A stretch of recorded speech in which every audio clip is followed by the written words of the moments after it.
sin tener que depender del hospital.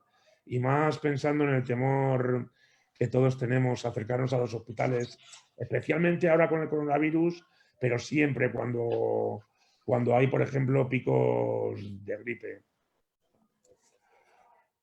Además del punto de vista de los pacientes, hoy hemos querido también conocer la experiencia de los profesionales de la salud más implicados en el proceso de administración del tratamiento. Y en este caso concreto de una enfermera especializada que ha participado y participa en muchos programas de formación de pacientes en autoadministración. Sé que tendréis muchas dudas porque todo esto es completamente nuevo para todos. Así es que si os parece, escuchamos a los dos expertos que nos acompañan, que después podrán responder a las dudas que nos vayáis transmitiendo mediante los comentarios. Antes de comenzar, quiero agradecerles su total disponibilidad para colaborar con nosotros en esta sesión. También me gustaría informarles de que para la mayoría de los pacientes con alfa 1, este es el primer contacto con la autoadministración. Hasta hace muy poco tiempo, nuestro tratamiento no estaba disponible en España para administrarlo de este modo. Como todos sabéis, actualmente la única posibilidad que tenemos es recibirlo en hospitales con una periodicidad de 1 a 3 semanas, según los casos. Bueno, paso ya a presentaros. Tenemos con nosotros a Cristina Mañas, enfermera del Hospital Universitario de La Paz. Como os decía, Cristina tiene mucha experiencia en formación de pacientes por la autoadministración de tratamientos intravenosos. Tenemos también con nosotros a Federico Aníbal García, presidente de la Federación Española de Hemofilia y secretario de la Confederación Española de Personas con Discapacidad Física y Orgánica. Daniel es hemofílico y lleva toda su vida administrándose el tratamiento para la hemofilia. Adelante, Cristina. Bueno, pues nada, buenas tardes a todos. Bienvenidos a este foro.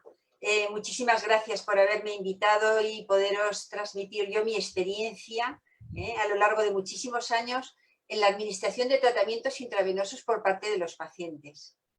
Primero deciros que soy enfermera, como bien me han presentado, y que los enfermeros tenemos una cosa que muchas veces se desconoce y es que somos los expertos en formar, es decir, somos los grandes educadores para la salud. Y cuando nosotros decimos que somos educadores para la salud, nos referimos no solamente que educamos a la gente que está bien, que está sana para que no enferme, sino que además educamos también a la gente que tiene alguna patología para que se adapte de la mejor manera posible. Porque debemos saber primero qué es la salud. La salud, todos sabemos que es una cosa que no se puede medir, No podemos decir tenemos 7 de salud o tenemos 5 de salud. La salud es un bien intangible y la salud además es un bien que no quiere decir, salud no es lo contrario de enfermedad. La salud no es la ausencia de enfermedad, como dice la OMS, que la OMS lo explicó muy bien, sabéis que es la organización más importante de salud que hay a nivel mundial, y en un congreso que hicieron ya hace muchísimos años, en el año 48, ya lo dijo, que la salud no es la ausencia de enfermedad, la salud es un estado de bienestar. Y cuando uno conoce bien su enfermedad, cuando uno sabe en qué consiste, qué síntomas va a tener, sabe cómo tratarla, puede además incluso tratarla él mismo, y reconoce los signos y los síntomas, y todo eso le da una autonomía, le da una sensación de satisfacción, de bienestar, pues entonces todo aquello le permite hacer una vida normal, le permite ir al trabajo, no tener que faltar a las clases, poder viajar, poder hacer todo aquello que le gusta. Entonces podemos decir que esa persona se encuentra en un buen estado de salud, aunque tenga una patología. O sea que esta es la diferencia que hay en la declaración de la OMS con respecto a la salud y la enfermedad. Y como nosotros decía, nos dedicamos a la educación para la salud. La educación para la salud es un proceso educativo más que utiliza una serie de instrumentos y que se dedica fundamentalmente en 2 derechos. En el derecho que tienen las personas a la educación y en el derecho que tienen las personas a la salud. Esos dos derechos es los que forman la educación para la salud. Y eso está recogido en la Constitución. En los artículos 27 y 43 de la Constitución tenemos el derecho a la salud y el derecho a la formación. Así que nosotros lo que vamos a hacer es dedicarnos a la población que nos necesita y vamos a hacer que desarrollen sus conocimientos, sepan más sobre su enfermedad, que desarrollen todos los valores y las actitudes y las habilidades de manera que van a promover su salud. Decíamos que nosotros, los años, pero a mitad de los 70, es decir, hace muchísimos años, empecé trabajando con los pacientes de hemofilia. Los pacientes de hemofilia llevan ya muchísimos años de experiencia en esto, se pinchan ellos el factor que les falta para poder realizar bien todo el proceso de coagulación y lo hacen de manera habitual. Al principio cada vez que tenían un problema y luego ya se utilizaron las profilaxis para evitar que tuvieran problemas. Mejoró muchísimo su calidad de vida, muchísimo, una barbaridad. Es decir, de tener deformaciones y absentismos y problemas laborales porque tenían que faltar mucho, pasaron a ser personas que tenían una vida con un desarrollo completamente normal porque no llegaban a tener esos accidentes ni esos problemas y la verdad es que se normalizó muchísimo su vida. Lo mismo os puedo poner de ejemplo con otros muchos profesionales, con otros muchos pacientes de otras patologías. Por ejemplo, en alergia nosotros tratamos a pacientes que tienen un déficit de C1 inhibidor. Es una sustancia también que está en la sangre, que deben administrarse por vía intravenosa, que en principio tenían que venir al hospital a que se les pusiera cada vez que tenían un problema, una inflamación o algo, y que ahora se administran en su domicilio de manera profiláctica, sin necesidad de tenerse que desplazar al hospital continuamente. ¿Qué les permite? Les permite poder viajar, poder salir, podérselo administrar a la hora que mejor les convenga en su propio domicilio y el día que mejor les convenga, porque nosotros podemos estar funcionando en los hospitales de día de lunes a viernes, pero ellos pueden ponérselo si quieren el sábado o el domingo o incluso si les interesa a las 11 de la noche. Y esto facilita muchísimo el desarrollo de la enfermedad, el que la aceptación sea buena, el que uno se sienta libre, el que uno se sienta que se cuida a sí mismo, porque además nosotros debemos hacernos responsables de nuestros propios cuidados, así lo creemos. Entonces, nosotros editamos un programa de formación, en este caso ahora ya me refiero a la alergia, en la que enseñábamos a los pacientes y diseñamos cómo iba a ser el protocolo. El protocolo del aprendizaje es muy sencillo, no requiere nada más que la buena voluntad y el interés de aprender de la persona que lo va a hacer. Y una vez que nosotros les enseñamos, ellos ya tienen la autonomía y les damos el consentimiento. Deciros que antes de empezar este programa, lo que sí que queremos es que firmen los pacientes un consentimiento. Es un consentimiento que no es más que una medida ética de seguridad, en la que nosotros en ese consentimiento, como sabréis, se firman consentimientos para todo, para hacerte una radiografía, un TAC, una gastroscopia, pues esto es igual. Se firma un consentimiento y en este consentimiento lo que nos da son garantías. Garantías, se describe el procedimiento y cómo se realiza y lo que va a durar. Se dice qué objetivos se pretende, pues es la autonomía fundamentalmente del paciente y que se administre ese medicamento que le falta, cuáles son los beneficios que va a tener a corto y a largo plazo y también saber que el que uno decida que se va a poner el tratamiento en casa no quiere decir que si en un momento dado necesita ponérselo en el hospital, no se lo pueda poner, o si en un momento dado decide que no se lo va a poner en su casa por lo que sea, pues siempre puede dar marcha atrás. Esto no es una cosa que comprometa absolutamente a nada. Y luego hay otra cosa que también nosotros les hacemos firmar en estos tratamientos intravenosos y es un poco para salvaguardar también el que no haya intrusismo. Lo que hacemos es un compromiso en el que el paciente se compromete a no utilizar estas técnicas perdón, en terceras personas. Es decir, que el que nosotros hayamos enseñado a alguien a pinchar no quiere decir que pueda pinchar a los vecinos, a los amigos, a familiares. Es solamente para el uso personal, que además tiene la responsabilidad de hacer todas las medidas de limpieza que nosotros le vamos a enseñar, de cómo lavarse las manos, cómo desinfectar la zona, cómo cuidar la piel.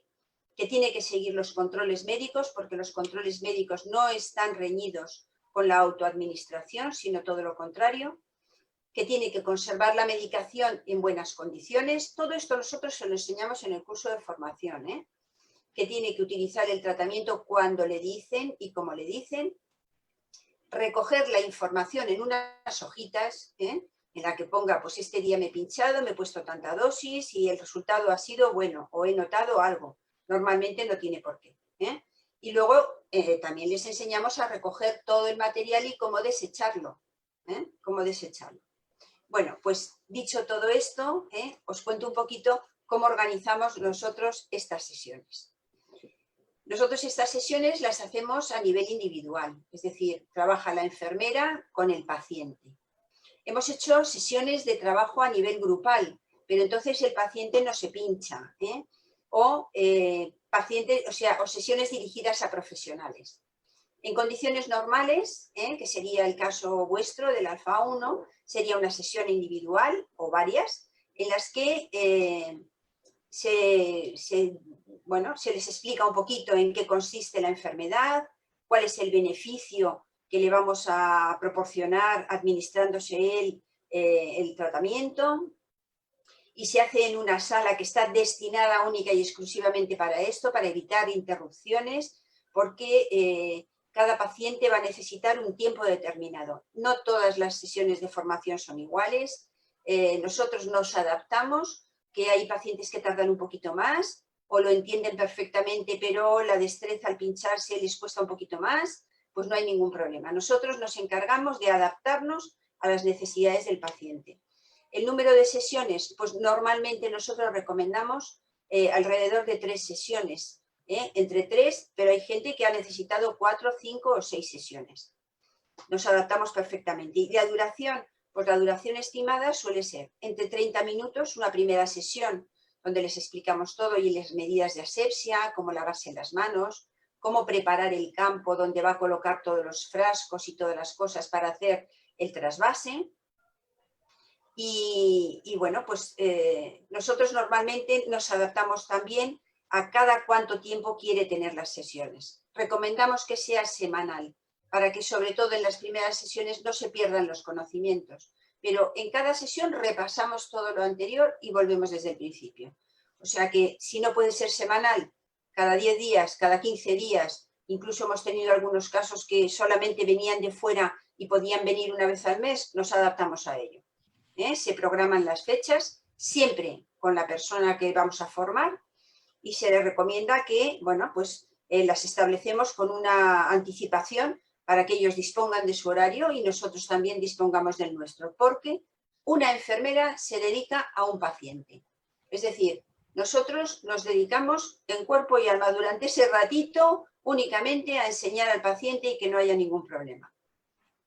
Decíamos que el sitio, pues un sitio donde haya buena luz, un sitio que esté limpio, un sitio que sea confortable, un sitio en el que no nos molesten, y entonces ahí empezamos ya la enseñanza. Dentro de la experiencia que yo he tenido durante todo este tiempo, pues sí que puedo deciros que no he tenido ningún solo paciente que se haya echado atrás. Lo que sí que he tenido han sido pacientes que lo han intentado, pero con unas dificultades importantes. Por ejemplo, un paciente que cada vez que le pinchan se marea y se tiene que tumbar y se tiene que tal.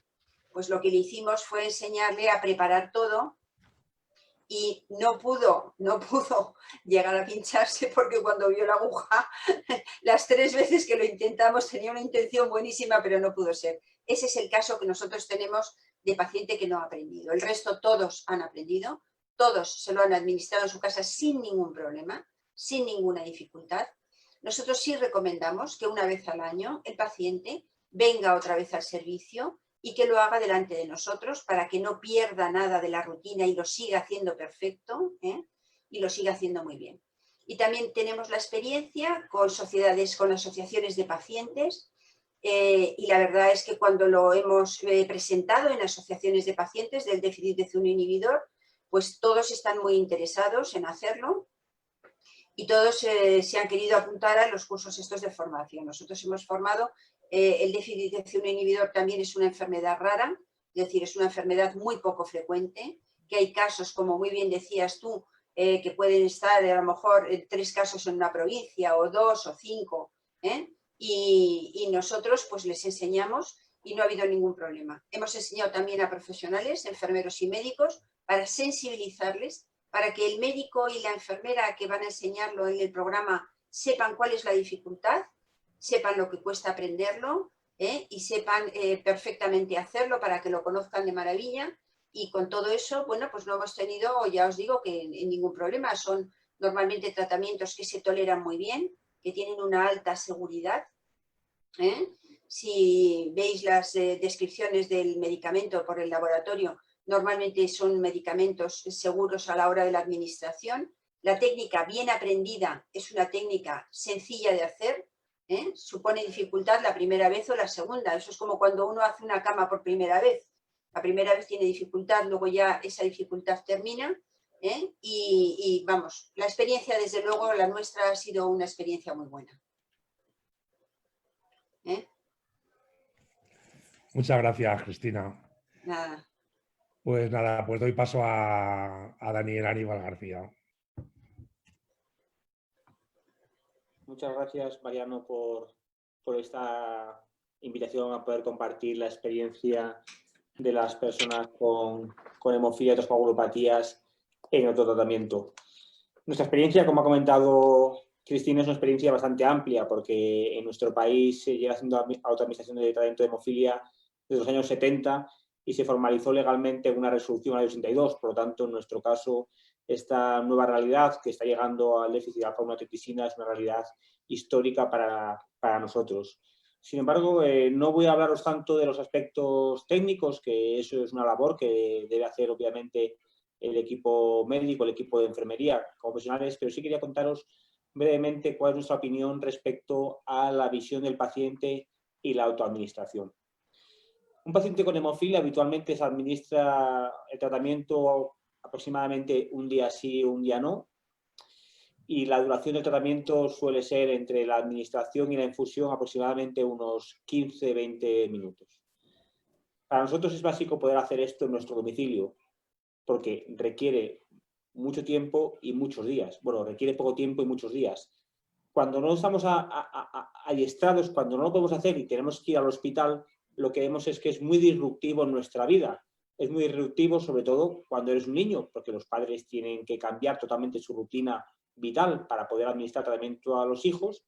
Y cuando eres una persona adulta que lo requiere, obviamente es muy difícil compatibilizar la vida profesional, la vida laboral o la vida educativa con un nivel tan alto de frecuentación hospitalaria. Por lo tanto, nosotros ya vamos reivindicando desde hace muchos años la autoadministración, porque permite aumentar la adherencia al tratamiento. Es muy diferente tener que desplazarte a un hospital que puede estar lejos de tu casa a administrarte que hacerlo directamente en tu casa, y por supuesto impacta muchísimo en la calidad de vida. También ocurre una cosa en la hemofilia, y es que es muy importante, supongo que en esta déficit igual, es la regularidad en la administración. No es bueno, no es conveniente saltarse administraciones. Y muchas veces puede haber la tentación de saltártela cuando tienes otros elementos que te puedan dificultarlo, cuando estás de viaje, etc, etc. La autoadministración te permite que una persona con hemofilia siempre viaje, siempre tenga disponible el tratamiento. Nosotros viajamos, hacemos vida normal y siempre llevamos en la maleta el tratamiento, y con las técnicas de autotratamiento que aprendemos en el hospital y que también nos formamos las asociaciones de pacientes, a los niños, a los adultos nos formamos, tenemos la libertad de, allá donde estemos, siempre podemos ponernos nuestro tratamiento, y en ningún caso la pereza puede ser excusa para poder postergar el mismo. Y esto es una cosa básica. También quería comentaros, esto ya es mi experiencia personal como Daniel respecto al autotratamiento. Puede parecer complicado, quizás si lo ves desde fuera puede parecer complicado, pero realmente aprender a autoadministrarte, obviamente, requieres aprender, requieres del consenso y de ser adiestrado a un servicio de enfermería. Es una cosa que realmente es fácil, es una cosa que interiorizas en tu vida, en tu día a día, y a partir de la quinta vez que lo has hecho ya es auténticamente un ritual y una mecánica que no tiene más dificultad. Por lo tanto, yo sé que hay mucha gente que plantea que es muy difícil, yo no podré hacer esto. realmente con adiestramiento, con cuidado, se puede hacer y se puede interiorizar sin ningún problema. Sí quería comentaros brevemente lo que nosotros siempre planteamos a todos los pacientes de hemofilia que están en estos circuitos. Lo primero es que tenemos el derecho de usar un tratamiento hospitalario en nuestra casa. Es un derecho, pero lleva a su vez una gran responsabilidad y obligaciones muy importantes que tenemos que ser conscientes que tenemos que cumplirla.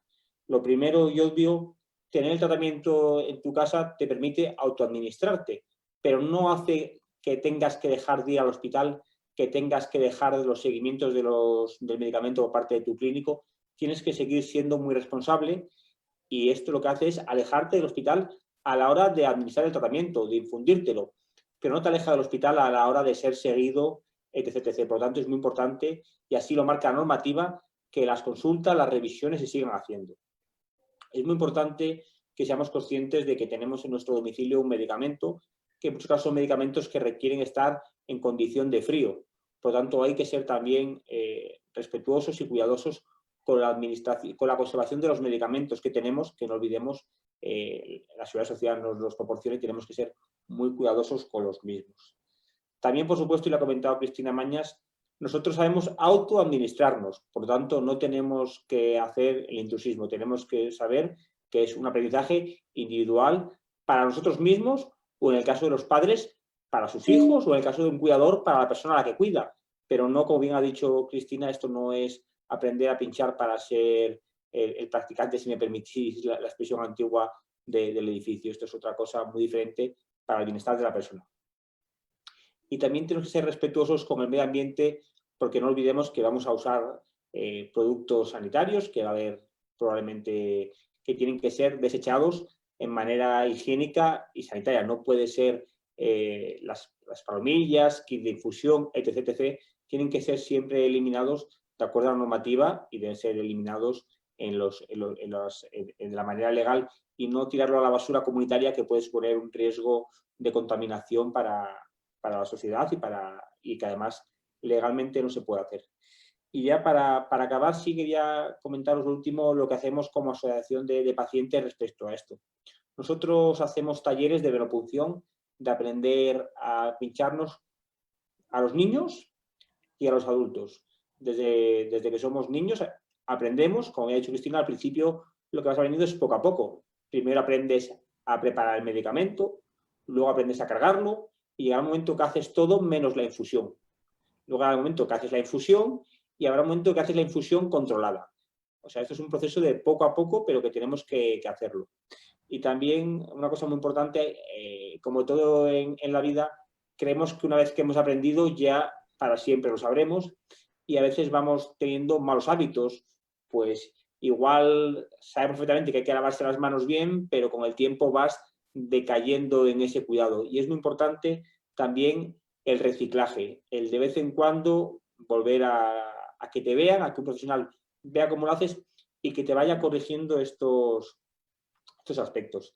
Y por último, y ya para acabar, que creo que igual es más interesante, que me podéis hacer las preguntas si estiméis oportunas, es animaros, porque realmente en la vida de una persona que tiene una enfermedad crónica, poder liberarte del hospital, poder saber que tú controlas tu vida y tu tiempo y que sabes que el miércoles tengo que administrar mi tratamiento, pero que lo hago en mi casa, cuando me viene bien, en ese momento que yo puedo en mi casa, en mi tranquilidad doméstica, y sobre todo, esto vais a ver cómo os va a dar muchísima libertad para viajar cuando queráis y podáis, porque podréis llevar con vosotros vuestro producto y administrarlo de una manera segura e higiénica, pero allá donde estéis.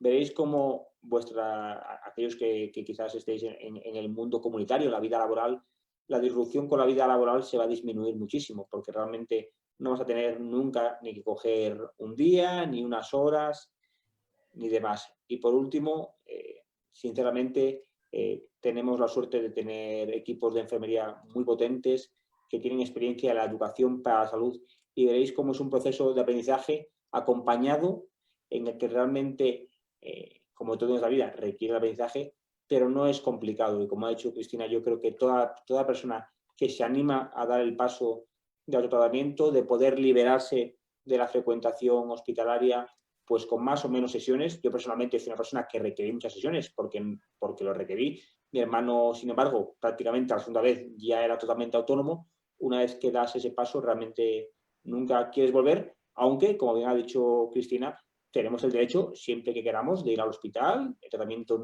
esto no quiere decir que una vez que aprendes a hacerlo de una manera ya no tienes derecho a volver al hospital, por supuesto que sí. Es una oportunidad más que podemos elegir, que podemos tener, que podemos dejar de tener, pero nunca no nos debemos sentir obligados a que una vez que das el paso a la otra administración no puedes volver al hospital.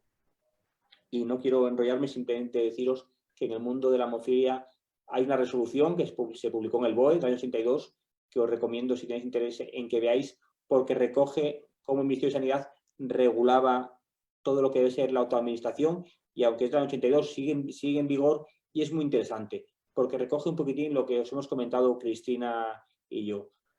La formación, la libertad, la posibilidad de volver y sobre todo lo que hemos comentado, la responsabilidad de que tenemos el derecho de usar un tratamiento en nuestra casa, pero tenemos que ser muy responsables y muy conscientes de este derecho que lleva, por supuesto, una responsabilidad asociada. Y sin más, Mariano, por mi parte. Muchas gracias, Daniel, y muchas gracias también, Cristina. Pasamos ya a intentar aclarar las dudas que nos habéis ido planteando.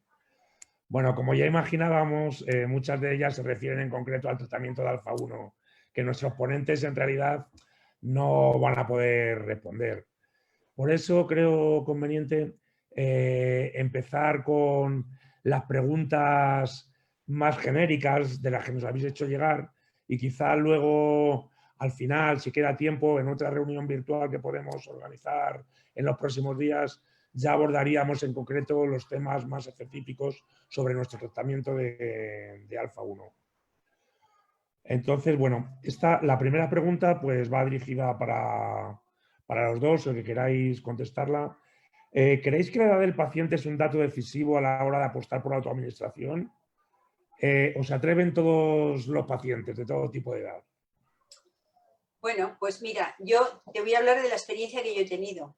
La experiencia que yo he tenido ha sido, bueno, con niños cuando lo de hemofilia, y la verdad es que la edad a partir de los 5 o 6 años, y yo no sé muy bien, luego nos dirá Daniel a ver con qué edades empiezan ellos ahora a trabajar, pero niños muy pequeñines y lo hacen fenomenal. Te dan unas clases que, bueno, se canalizan la vena de maravilla, lo hacen perfecto, lo preparan perfecto, todo. Y nosotros tenemos el lado contrario, que tenemos también pacientes mayores, pacientes que muchas veces dices, oye, a lo mejor este paciente tan mayor no le vamos a proponer el autotratamiento porque a lo mejor, y son los más interesados, ponen muchísimo interés, lo hacen fantásticamente bien. Entonces yo creo que es más la limitación cognitiva que puede haber, es decir, que haya un deterioro cognitivo o que haya algún otro problema de otro tipo, pero desde luego yo creo que la edad no debería ser un hándicap para iniciar el autotratamiento, porque sorprende ver gente desde muy jovencita a gente muy mayor con una responsabilidad tremenda, con unas habilidades tremendas, ¿eh? Entonces yo creo que es más un problema cognitivo el que podría, si acaso, el ser el problema para la hora del autotratamiento. No sé qué le parece a Daniel. Pues la experiencia de la hemofilia sigue siendo similar. Hay niños que tienen 6 añitos que tú les ves y son auténticos renacuajillos y son capaces de autoadministrar el tratamiento y canalizarse una vena, una cosa que es...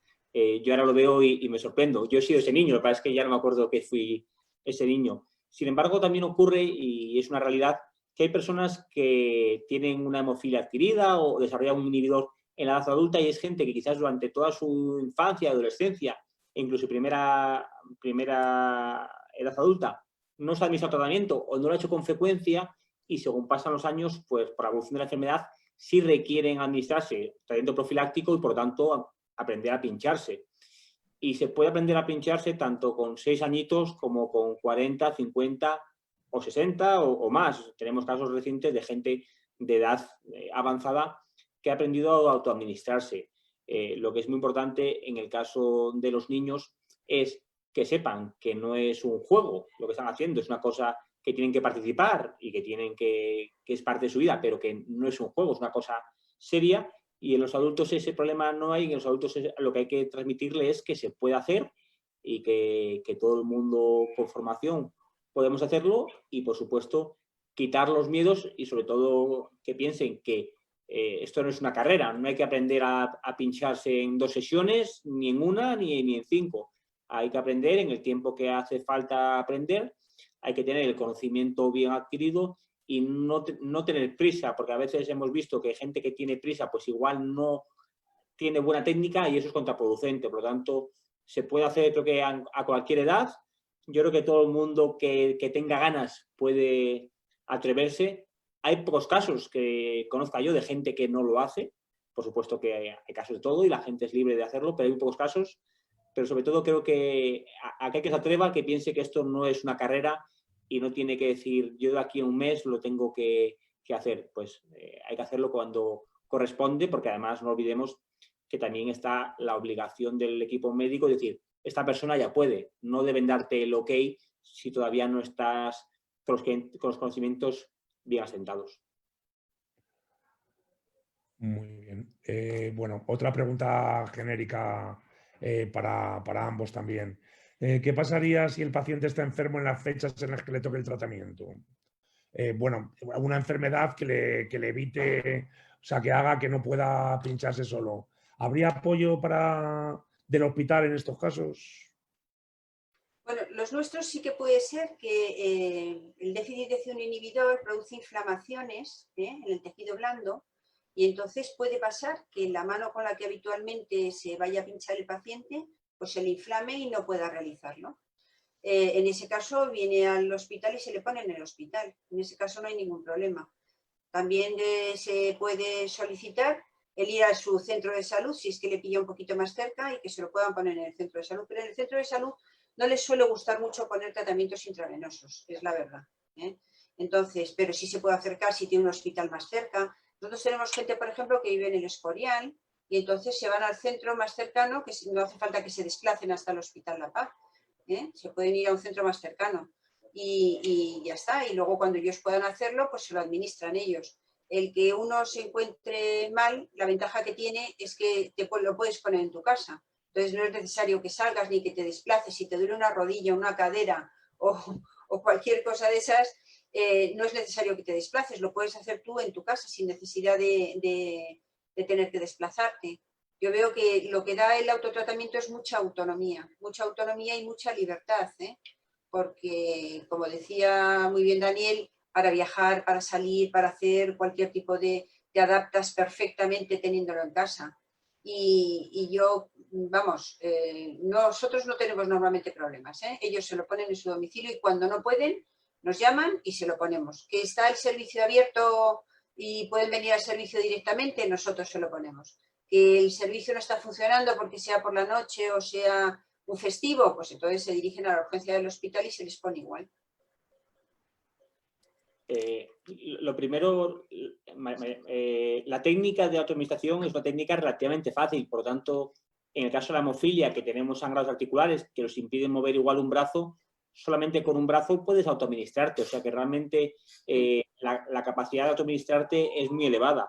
Y lo que ha comentado Cristina, quizás precisamente es cuando te encuentres en peor situación, cuando menos te apetezca salir, cuando menos te apetezca ir al hospital, por lo tanto te da una libertad muy fuerte.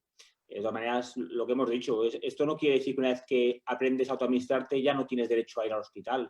Por supuesto, si en un momento no quieres, si lo ves complicado o si no te encuentras bien. Y otra cosa que también creo que es importante remarcar es que yo una época, por un tratamiento que yo me pinchaba todos los días del año durante 5 años. Por tanto, imaginar la cantidad de veces que me pinché. Y dirías, entonces este tío nunca fallaría. Pues por supuesto que yo también fallaba. Igual que tú vas a un hospital y a veces la enfermera tiene que repetir el pinchazo porque no siempre a la primera sale. Por lo tanto, creo que también hay que transmitir esto. Que esto es aprender a administrarlo, pero no somos magos ni somos superhéroes. Por lo tanto, también a veces pues, nos encontraremos mejor, nos encontraremos peor, aceptaremos a la primera o a la segunda. Por lo tanto, este caso a veces me consta que hay pacientes nuestros que dicen, yo es que en cuanto he fallado me pongo nervioso y me tengo que ir al hospital. pues bueno, cuando tienes una buena técnica de autoadministración, puedes igual fallar una vez y siempre que te encuentres bien y tranquilo, pues puedes volver a intentarlo. O sea, esto no es a la primera o nunca. Y puedes estar, creo que, no sé en el caso de los pacientes de alfa 1, cuando se encuentran malos, si realmente pueden o no pueden por motivos clínicos autoadministrarse. Sí, se puede. Pero yo, en mi experiencia, que muchas veces pues te pinchas cuando te duele más la rodilla, cuando tienes el codo muy inflamado y realmente está doliendo, lo haces en casa y lo que comentaba Cristina, precisamente es cuando más lo agradeces. Cuando dices, lo que no me apetece es coger el taxi, el coche o el autobús y desplazarme al hospital. Y el centro de salud, pues en nuestra experiencia, lo ha comentado Cristina, pues a veces cuesta que lo hagan. Para eso, en nuestros casos, lo que hacemos es pedir al paciente que informe en su centro de salud que está en otro tratamiento y que habitualmente se pinchará en su casa de manera autónoma, pero que si algún día tiene que ir al centro de salud, no les pille de nuevas ni al médico correspondiente ni a la enfermera correspondiente y que tengan ya reflejado que eso puede ocurrir. Porque lo peor que puede ocurrir es que vayas hoy a las 8 a última hora de prisa corriendo y que nadie sepa tu historia y que tienes eso. Por tanto, también es importante esa colaboración de informar en el centro más cercano, centro de salud o hospital que te lleve, que estás en otra administración y que sean conscientes de que podrá ocurrir que alguna vez tengas que avisarles de eso. Que puede ser porque te encuentres mal o por lo que sea.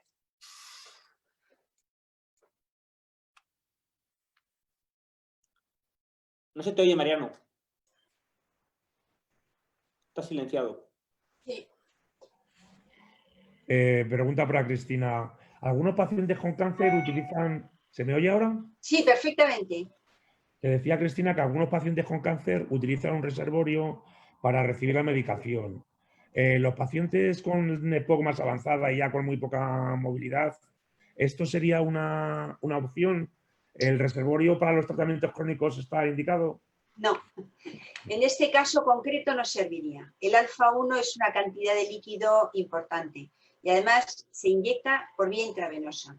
Los reservorios normalmente son subcutáneos y luego en pacientes con cáncer sí que es cierto que ponen un portacaz, que son unos reservorios que se puede inyectar en vena, pero no estaría indicado porque el portacaz está destinado para pacientes en un tiempo limitado. El portacaz es un catéter que comunica el interior del cuerpo con el exterior y que tiene un alto riesgo de poderse infectar.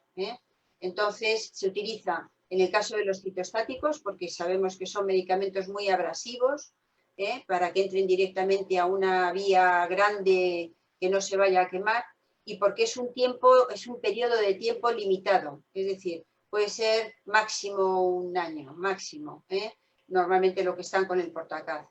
Entonces, en este caso no estaría indicado. Yo, de momento, por lo menos, no estaría indicado. Eso no quita el que dentro de un año, 2 o incluso dentro de 6 meses aparezca un reservorio más seguro, con menos posibilidades de infección, que pueda efectivamente permitirnos, igual que tienen los pacientes que se someten a diálisis la fístula, pues que tengan la posibilidad de pincharse en un sitio, en un reservorio que les implique.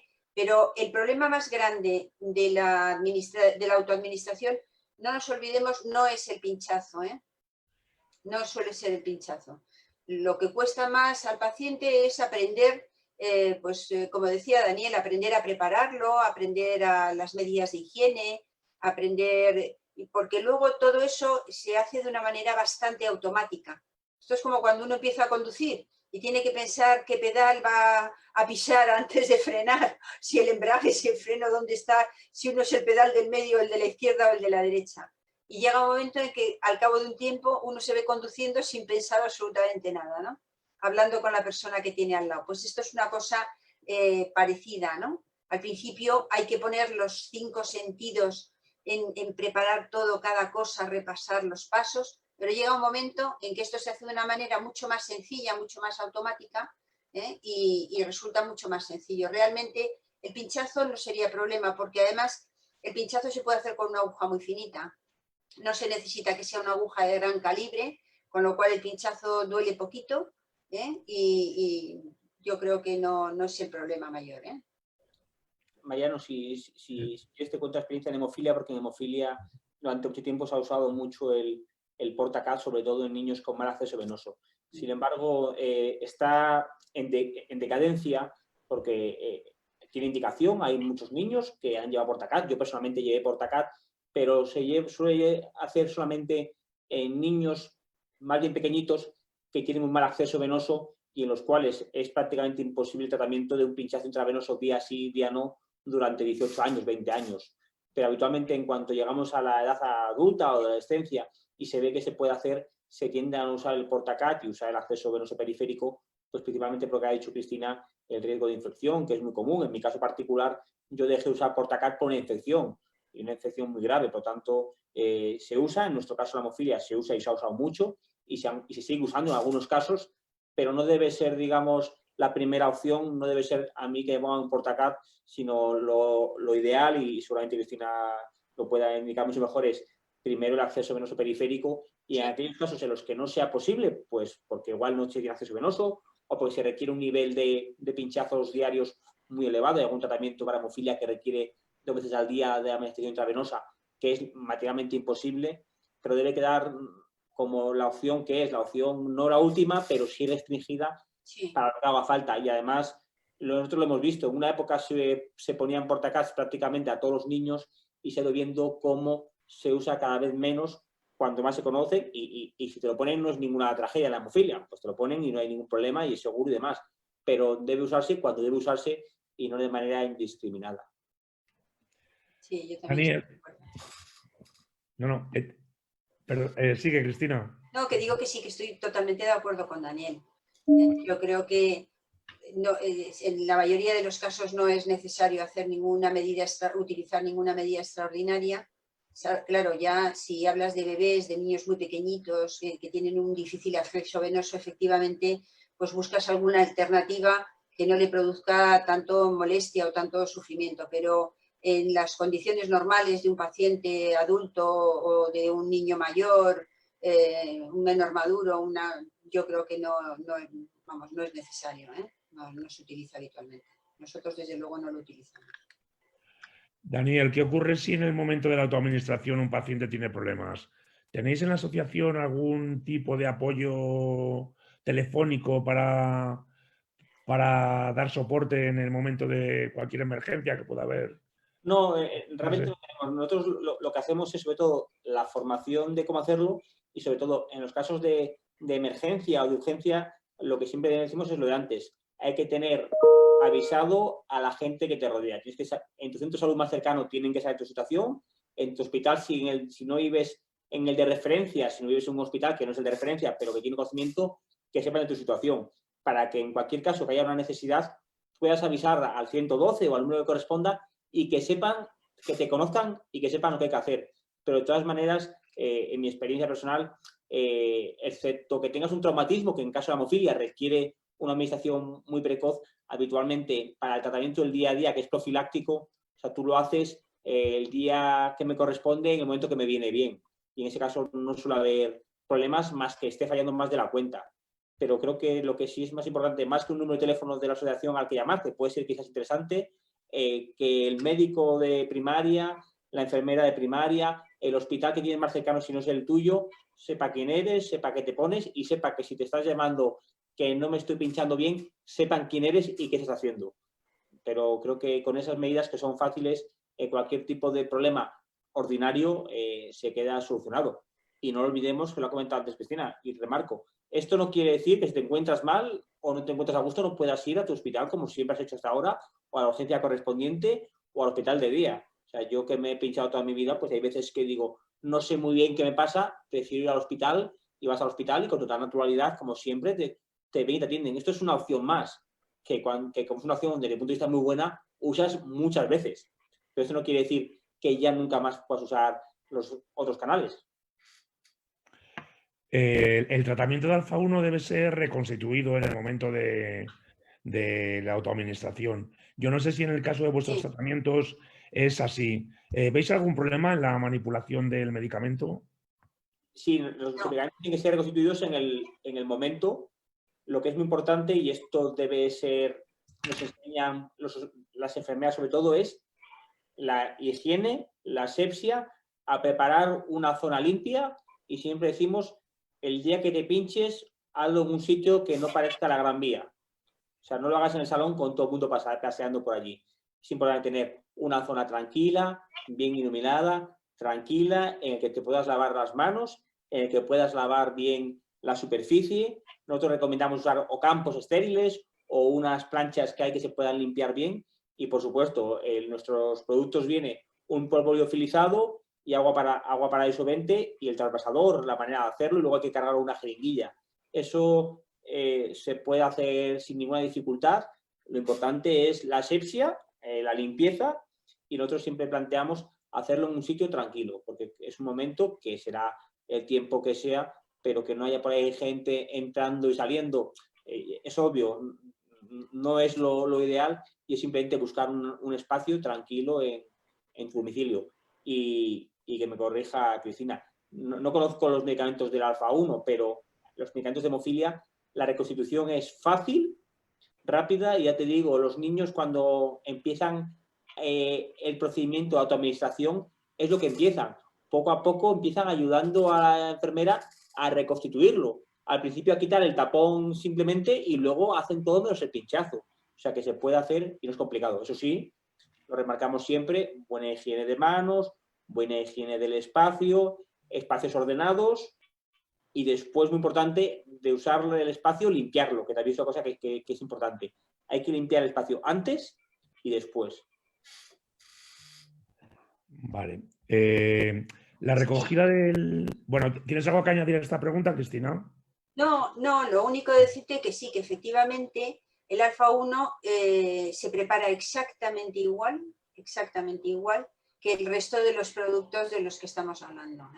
Exactamente igual. Es un medicamento que viene con 2 viales, uno con polvo y otro con líquido, que tiene un trasvasador, que lo vamos a pasar el líquido donde el polvo, que vamos a tener que mirar una serie de, pues eso, que sea transparente, que no tenga grumos, que esté bien diluido, y luego lo único que, a diferencia del factor de coagulación o a diferencia del producto que nosotros utilizamos, ese se va a administrar a través de un sistema de suero. Pero todo se aprende, es muy sencillo de preparar. El primer día de la clase a lo mejor solamente aprendes a lavarte las manos, a reconocer el producto, a saber cómo se conserva y a saber cómo está bien diluido. Y el segundo día, además de todo eso, ya lo reconstruyes, lo cargas, lo pones en una jeringa o en el sistema de suero, purgas el sistema, y ya el siguiente día o incluso ese mismo segundo día intentas pues canalizar una vena. Y antes te han enseñado a hacerlo todo, es decir, para que no tengas ninguna dificultad, porque solo cuando estamos seguros de que lo puedes hacer es cuando nosotros te damos el visto bueno al siguiente paso. Y normalmente no supone ninguna dificultad.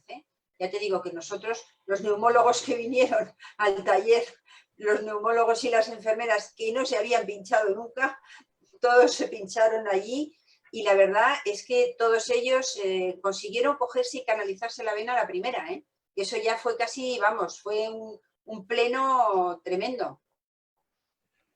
Vale. La recogida del producto es en farmacia hospitalaria.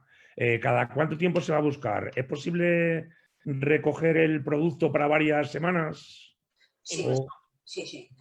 Nosotros ahora mismo lo que se hace es que te dan para 2 o 3 semanas. Entonces tú, lo bueno que tiene es que la farmacia hospitalaria tiene un horario más amplio del que nosotros estamos utilizando habitualmente, porque si tú tienes cita en el hospital de día a una hora determinada, pues tienes que ir a esa hora. Pero esto te permite ir a cualquier hora. Es decir, gente que trabaja por la mañana puede ir a primera hora de la tarde, o gente que trabaja por la tarde puede ir a lo largo de la mañana. Y te dan el producto para 2 o 3 semanas, depende de los hospitales. Pero tú ya tienes tu producto en casa perfectamente y estás ya con la tranquilidad de no tener que estar pendiente de ir y venir.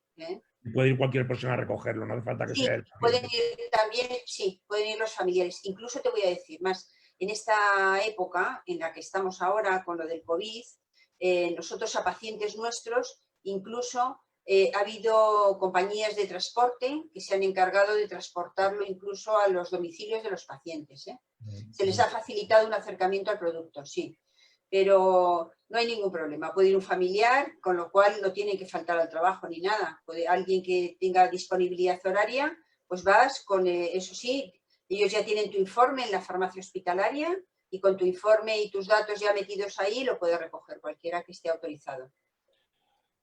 ¿Vosotros consideráis que todos los hospitales están preparados para hacer una buena formación del paciente en autoadministración? Sí, simplemente comentarte que nosotros en hemofilia se dispensa el producto, ya te digo que es día sí, día no, por tanto es mucho volumen, se suele dispensar para un mes como mínimo, y lo que comentaba Cristina, nosotros como Federación de Hemofilia, en nuestras asociaciones tenemos muchos sistemas de home delivery, de entrega domiciliaria de producto, para que hay una persona, obviamente autorizada, en una furgoneta que tiene que cumplir requisitos de frío y demás, pueda entregar el producto domiciliariamente al paciente que le interesa. Y realmente la farmacia hospitalaria pues hay una red muy amplia, muy buen horario, pero ahora con la COVID y antes pues hay mucha gente que para que no haya disrupción en su vida pues prefiere el envío domiciliario.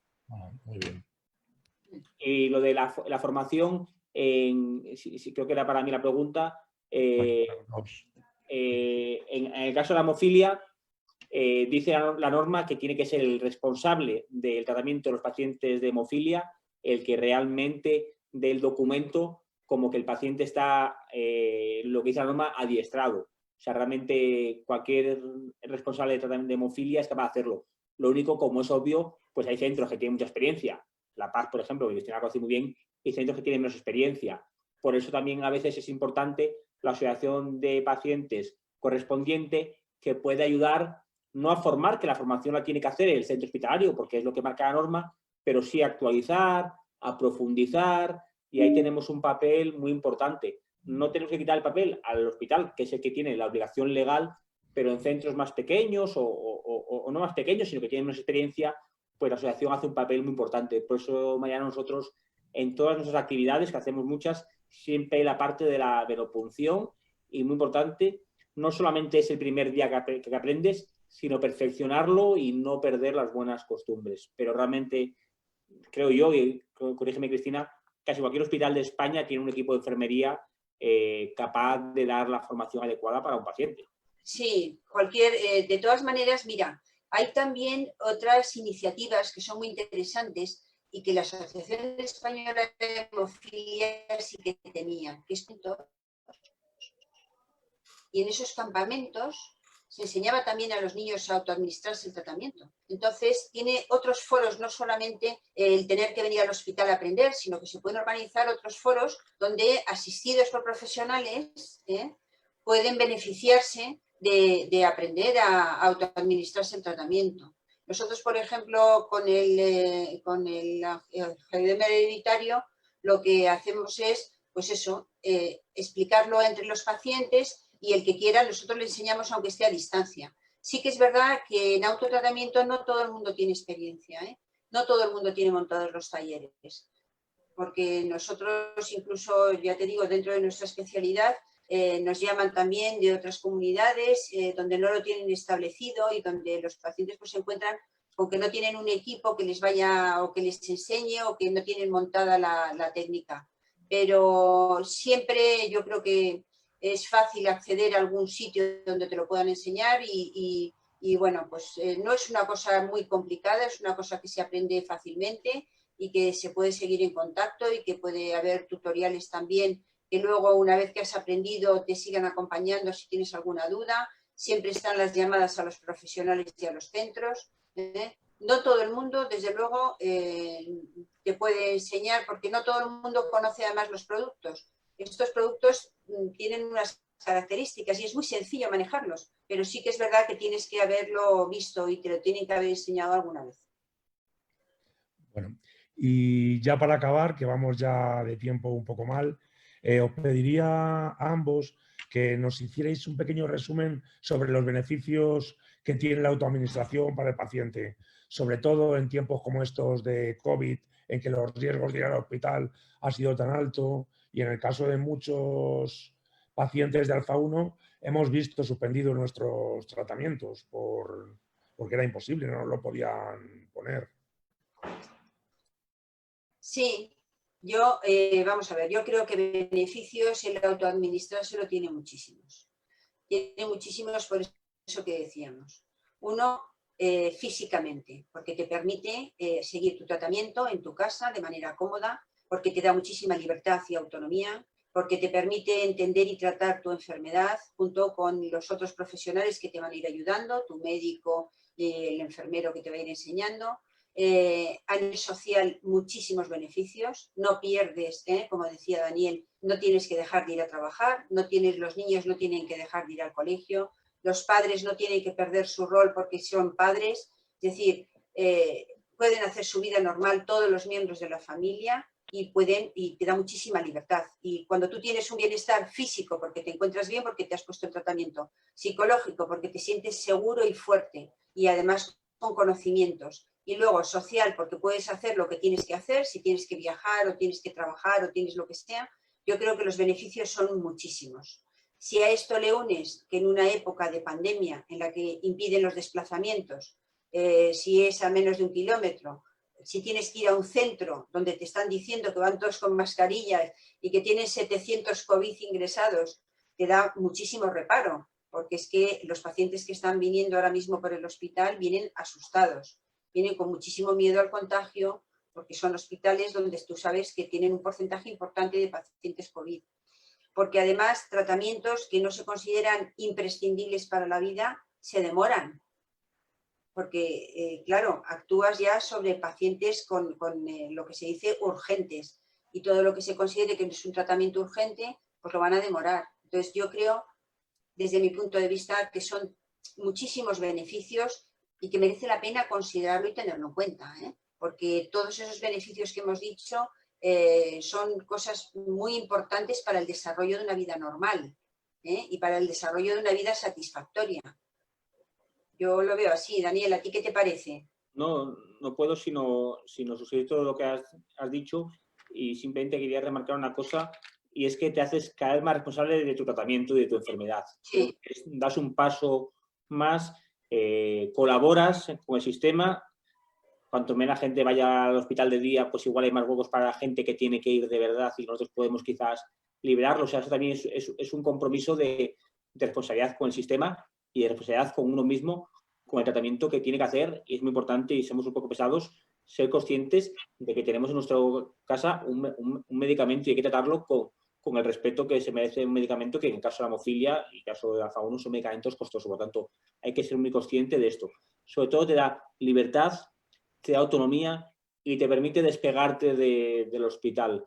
No sé vosotros, los hemofílicos hemos sido hasta hace 2 días ratas de hospital, éramos pacientes que no sabemos del hospital, y al final piensas que tu vida tiene que ser siempre así, siempre, todos los días allí metido, y realmente eres consciente y te das cuenta de que puedes estar igual de bien o mejor sin tener que frecuentar el hospital tanto, alejándote del hospital, que el hospital es un sitio al que hay que ir. Además lo hemos dicho con la COVID, si es una urgencia tienes que ir al hospital, pero hay cosas que no había que ir, y te das cuenta que hay muchas cosas a las que íbamos que se pueden evitar. Pues esto ayudará a que vayamos a las cosas que son importantes, que tenemos que seguir yendo. Es importante. Esto no quiere decir que tienes ya la blanca como la mili y nunca más te verán, no. Tendrás que ir a tus revisiones, a tus seguimientos, a todo, pero no tendrás que ir a autoadministrarte, que lo harás tú. Eso sí, pues la autonomía, la responsabilidad, y creo que tenemos que estar orgullosos de que nuestro sistema sanitario permita esto, que además, en el caso de la hemofilia, Cristina lo conoce, fue una lucha. O sea, que esto que hoy hablamos de autoadministrarnos, hoy en día se ha conseguido, pero en los 80 fue una auténtica lucha que hubo que dar para conseguirlo. Por lo tanto, hay que aprovecharla, y yo creo que tiene pocas, no me gusta hablar por todo el mundo porque no conozco las realidades, tiene pocos efectos negativos.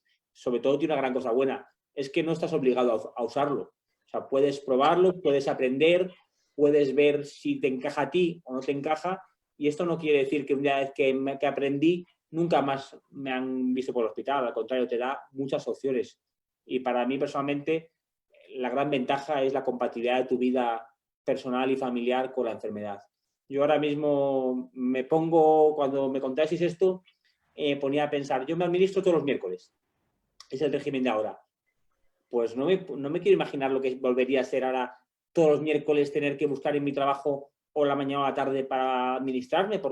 Tendría que hacerlo, pero es que claro, pues trabajo, vivo, ahora no salgo de casa por motivos obvios, pero cuando eso sales y al final tu vida la planificas pensando poco en la enfermedad, pensando que tienes que guardarte media hora por la noche o por la mañana, no pensando que tengo que cogerme 3 horas de trabajo para ir al hospital.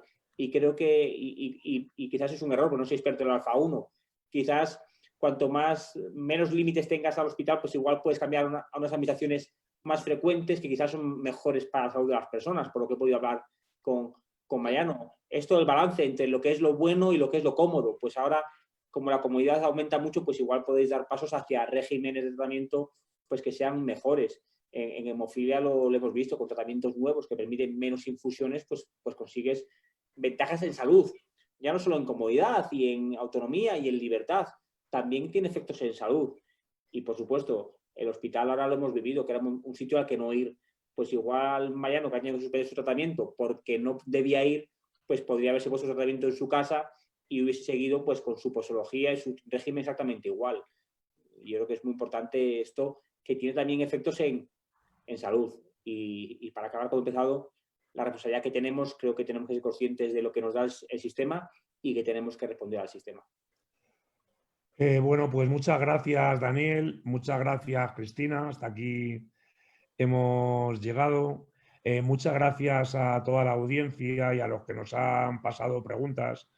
Han quedado bastantes preguntas por resolver. Son preguntas ya más específicas del tratamiento de alfa 1. Entonces, organizaremos en próximas fechas otro webinar ya para tratar temas concretos del tratamiento de alfa 1 y cómo orientaros para poder conseguir llegar a la autoadministración.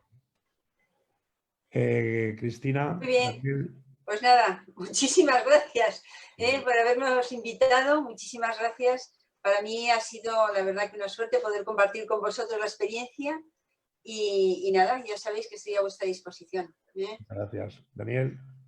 Muchas gracias por eso, y sabéis que tenemos materiales y demás que por supuesto están pensados en la hemofilia, pero son vuestros para que os adaptéis y tenéis toda nuestra experiencia disponible, o sea que toda nuestra disposición como Asociación Española de Hemofilia a poder colaborar en lo que podamos, que no sé cuánto será, porque son patologías diferentes, pero tenéis nuestra mano tendida para todos los que vamos a colaborar.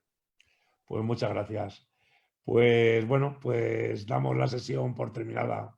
Buenas tardes.